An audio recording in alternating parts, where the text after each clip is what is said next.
All right, good morning, good evening, good afternoon, ladies and gentlemen, citizens of YouTube. Here we are again in the news.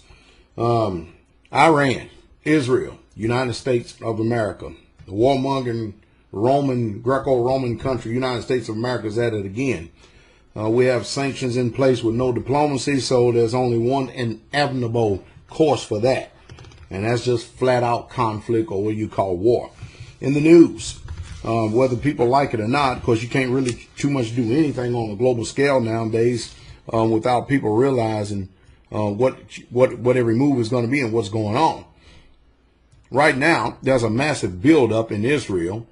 There's all kinds of troops from the United States of America in the country Israel.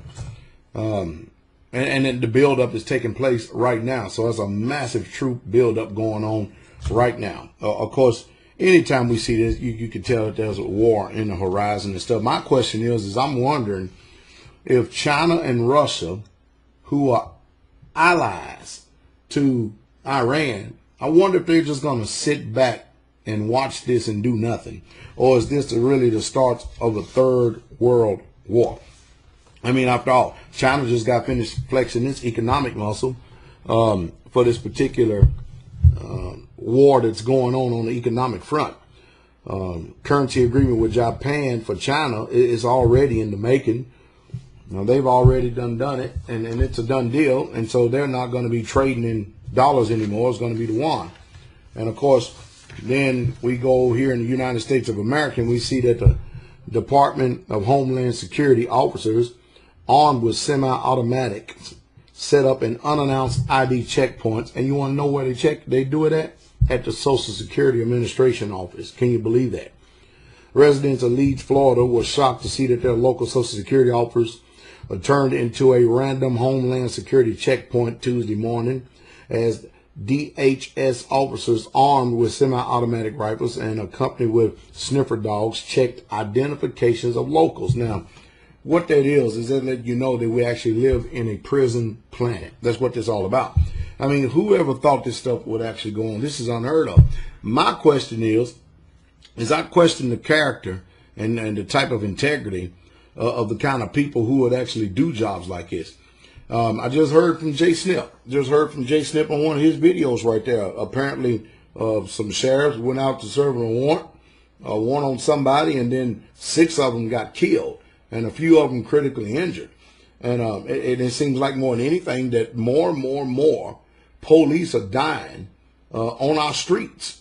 That's just letting you know when people have nothing to lose, then they lose everything.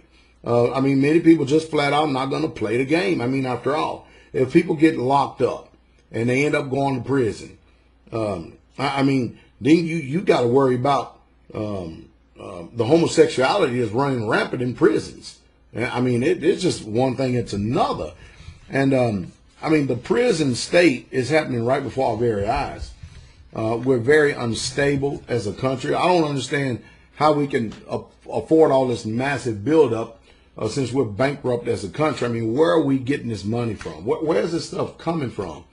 And I mean, what's going on? And why is the United States of America still licking the boots of this made-up country called Israel that was sanctioned by Great Britain and the United States in 1948 under the League of Nations? I mean, after all,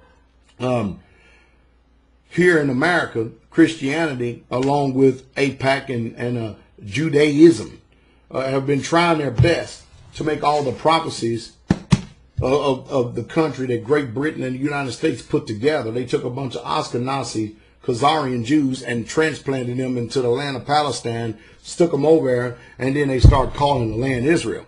If you ever read this book right here, you'll find out that Israel is a people and not a landmass. But since most of you Christians are ignorant and you don't really truly care what that book says, you're not really truly going to understand anyway, and you don't really care to know anyway. But that's just a fact. Israel is a people and not a particular landmass.